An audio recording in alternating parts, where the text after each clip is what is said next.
armada kereta begitu ya yang juga menjadi favorit warga DKI Jakarta untuk pulang ke sejumlah daerah di Jawa Tengah dan juga Jawa Timur. Seperti apa kesiapannya dari PT KAI? Silakan, Bu Ririn. Iya. Baik, terima kasih Mas Bram. Jadi dari kami sendiri ya, PT Kereta Api Indonesia sama seperti dengan tahun-tahun sebelumnya ya. Jadi kami melakukan beberapa persiapan ya kaitan dengan angkutan Lebaran ini. Yang pertama adalah kami sudah melaksanakan rem cek ya dengan Dirjen Perkeretaapian, di mana kegiatan rem cek ini adalah inspeksi atas kelengkapan standar pelayanan minimum baik itu di stasiun maupun di kereta. Dan ini kita sudah lakukan sejak 26 Februari lalu ya Mas Pram. Di samping itu juga kami melaksanakan inspeksi bersama gitu ya. Ini dilakukan oleh jajaran BUD BOC kami ya dengan pihak eksternal lainnya juga, diantaranya dengan rekan-rekan dari Dirjen Perkeretaapian dan KNKT, di mana kami melaksanakan inspeksi bersama menggunakan kereta api ini dari Daop 1 Jakarta sampai dengan Daop 9 Jember ya. Ini kemarin kami lakukan di tanggal 5 sampai dengan 7 Maret seperti itu.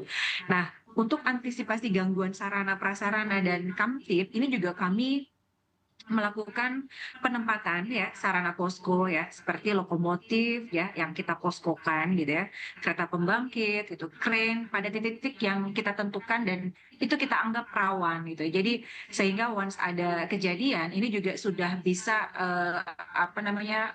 siaga gitu ya untuk kita mobilisasikan ke tempat yang membutuhkan seperti itu.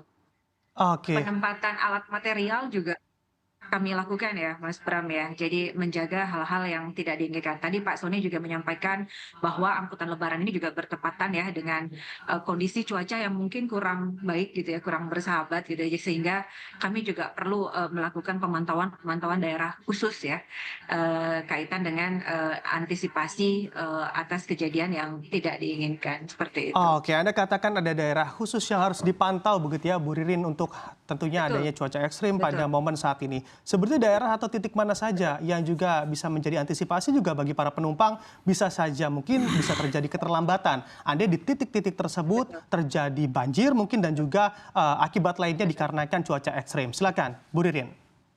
Betul, iya. Jadi Mas Bram ya kemarin sempat ya kita ketahui bersama ya bahwa beberapa titik ya ada di wilayah kami ya, wilayah pengoperasian kami ini juga ada kejadian-kejadian alam gitu ya yang sangat mengganggu gitu ya kelancaran pengoperasian KA. Di antaranya kemarin banjir yang ada di Alas Tua Semarang ya. Ini rutin sekali gitu ya dan kami sudah melakukan penempatan beberapa personil gitu ya. Nanti juga kami akan lakukan posko terpadu ya. Jadi harapannya ketika ada hal-hal yang memang tidak diinginkan, ini juga sudah kita siagakan seperti itu ya, baik personil, peralatan dan sebagainya. Dan kemarin juga di wilayah Daop 2 Bandung ya, itu juga ada longsoran ya. Dan di wilayah Daop 6 juga di lintas Sumber Lawang, Goprak gitu ya sampai dengan Gundi ini juga tanahnya sangat labil sekali gitu ya. Jadi memang kami tempatkan juga ya beberapa personil untuk melakukan dapsus ya seperti itu. Mungkin itu Oke. beberapa contoh yang kita sudah mitigasi ya, Mas Bram. Oke, begitu ya antusias masyarakat yang tadi kita sudah lihat bersama, bahkan di Jakarta sendiri 50% terjadi peningkatan antusias atau demand perjalanan mudik di tahun 2024 ini dibandingkan tahun 2023 lalu. Seperti apa persiapan dari PO San? Kalau khusus dari kami untuk PT San Putra Sejahtera atau PO San, kalau untuk persiapan unit boleh dikatakan tidak ada yang spesial. Artinya kami memang sudah melakukan rutinitas perawatan maintenance kendaraan secara berkala. Itu sesuai dengan sistem manajemen keselamatan yang dikeluarkan oleh Kementerian Perhubungan. Kami sudah patuh dengan itu. Juga dengan guidance dari APM, agen pemegang merek. Nah, persiapan khusus yang ada ini lebih ke SDM. Mempersiapkan sumber daya manusia, yaitu kru, baik pengemudi, asisten pengemudi, bagaimana mereka menjaga kesehatannya, menjaga staminanya, karena ini kan load-nya kan naik. Jadi dengan musim peak season ini, utilisasi kendaraan kita tingkatkan. Artinya yang tadinya dia mungkin kalau kita analogikan dari A ke B, berangkat hari Senin sampai hari Selasa, Rabu baru berangkat. Kalau ini Senin berangkat, Selasa sampai Selasa berangkat lagi, Rabu sampai Rabu berangkat lagi. Jadi utilisasi kita naikkan untuk untuk mengakomodir demand yang meningkat cukup tajam ini. Nah, jadi ini membutuhkan pengemudi dan kru yang sehat tentunya, karena kebetulan PO-san kan jaraknya cukup panjang. Karena line operasional kami itu paling dekat 18 jam. Oke, spesialis arah barat juga begitu ya, Iya. Pak Sani ya. Kita memang kebanyakan long haul, dari Riau sampai ke Jawa Timur, sampai ke Blitar. Itu yang paling jauh. Oke, baik. Jadi secara armada sebetulnya sudah disiapkan secara gradual, tapi lebih ke arah SDM yang mana harus disiapkan karena memang utilisasinya akan lebih meningkat di musim Lebaran ini. Nah, oke, baik. Selain utilisasi, traffic kan harus kita perhitungkan. Kami di Sumatera dengan jalan yang masih belum 100% tol, terus ada penyeberangan. Nah, kebetulan tahun ini angkutan Lebaran dibarengi dengan cuaca yang cukup ekstrim dan anomali.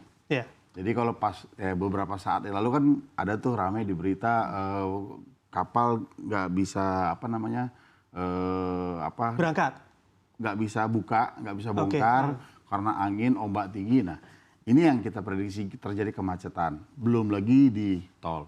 Jadi ini yang kami harus antisipasi dan prediksi supaya mereka tidak lelah dan kelelahan. Juga pasti kami menghimbau selalu dengan intens bagaimana supaya mereka menjaga kesehatan, menjaga istirahat, menjaga makan. Oke.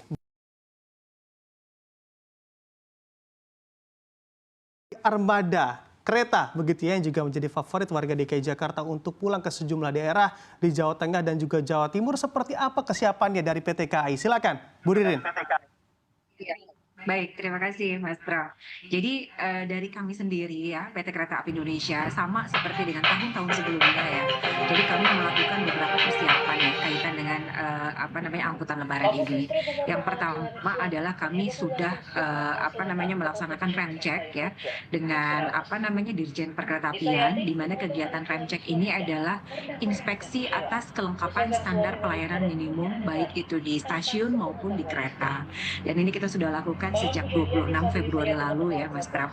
Di samping itu juga kami melaksanakan inspeksi bersama gitu ya. Ini dilakukan oleh jajaran BOC kami ya dengan pihak eksternal lainnya juga, diantaranya dengan rekan-rekan dari Dirjen Perkeretaapian dan KNKT, di mana kami melaksanakan inspeksi bersama menggunakan kereta api ini dari Daop 1 Jakarta sampai dengan Daop 9 Jember ya. Ini kemarin kami lakukan di tanggal 5 sampai dengan 7 Maret seperti itu.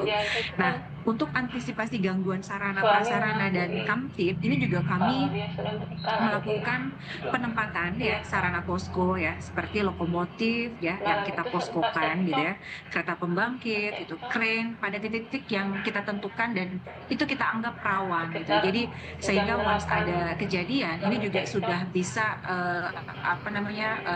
siaga gitu ya untuk kita mobilisasikan ke tempat yang dibutuhkan seperti itu. Penempatan alat material juga kami lakukan ya Mas Bram ya. Jadi menjaga hal-hal yang tidak diinginkan. Tadi Pak Sony juga menyampaikan bahwa angkutan Lebaran ini juga bertepatan ya dengan kondisi cuaca yang mungkin kurang baik gitu ya, kurang bersahabat gitu ya, sehingga kami juga perlu melakukan pemantauan daerah khusus ya kaitan dengan antisipasi atas kejadian yang tidak diinginkan seperti itu. Oke, Anda katakan ada daerah khusus yang harus dipantau begitu ya Bu Ririn untuk tentunya adanya cuaca ekstrim pada momen saat ini. Sebetulnya daerah atau titik mana saja yang juga bisa menjadi antisipasi juga bagi para penumpang, bisa saja mungkin bisa terjadi keterlambatan. Anda di titik-titik tersebut terjadi banjir mungkin dan juga akibat lainnya dikarenakan cuaca ekstrim. Silakan, Bu Ririn. Betul. Iya. Jadi, Mas Pram ya, kemarin sempat ya kita ketahui bersama ya bahwa beberapa titik ya, ada, di wilayah kami ya, wilayah pengoperasian kami ini juga ada kejadian-kejadian alam gitu ya yang sangat, mengganggu gitu ya kelancaran pengoperasian KA. Di antaranya kemarin, banjir yang ada di Alas Tua Semarang ya. Ini rutin sekali gitu ya dan kami sudah, melakukan penempatan beberapa personil gitu ya. Nanti juga kami akan lakukan posko terpadu ya. Jadi harapannya, ketika ada hal-hal yang memang tidak diinginkan, ini juga sudah kita siagakan seperti itu ya, baik personil, peralatan dan sebagainya. Dan kemarin juga di wilayah Daop 2 Bandung ya, itu juga ada longsoran ya, dan di wilayah Daop 6 juga di, apa namanya, lintas, Sumber Lawang, Goprak gitu ya, sampai dengan Gundi ini juga, tanahnya sangat labil sekali gitu ya. Jadi memang kami tempatkan juga ya beberapa personil untuk, melakukan, dapsus ya, seperti itu. Mungkin itu, Oke. beberapa contoh yang kita sudah mitigasi ya, Mas Bram. Oke, begitu ya antusias masyarakat yang tadi kita sudah lihat bersama, bahkan di Jakarta sendiri 50% terjadi peningkatan antusias atau demand perjalanan mudik di tahun 2024 ini dibandingkan tahun 2023 lalu. Seperti apa persiapan dari PO San? Kalau khusus dari kami untuk PT Sanputra Sejahtera atau PO San, kalau untuk persiapan unit boleh dikatakan tidak ada yang spesial. Artinya kami memang sudah melakukan rutinitas perawatan maintenance kendaraan secara berkala. Itu sesuai dengan sistem manajemen keselamatan yang dikeluarkan oleh Kementerian Perhubungan, kan sudah patuh dengan itu. Juga dengan guidance dari APM, Agen Pemegang Laut. Nah, persiapan khusus yang ada ini lebih ke SDM.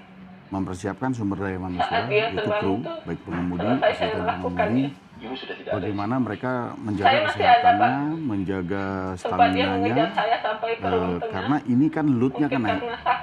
Jadi dengan musim peak season ini, utilisasi kendaraan kita tingkatkan. Artinya yang tadinya dia mungkin kalau kita analogikan dari A ke B berangkat hari Senin sampai hari Selasa, Rabu baru berangkat. Kalau ini Senin berangkat, Selasa sampai Selasa berangkat lagi, Rabu sampai Rabu berangkat lagi. Jadi utilisasi ditingkatkan untuk mengakomodir demand yang meningkat cukup tajam ini. Jadi ini membutuhkan pengemudi dan kru yang sehat tentunya, karena kebetulan PO San kan jaraknya cukup panjang. Karena line operasional kami itu paling dekat 18 jam.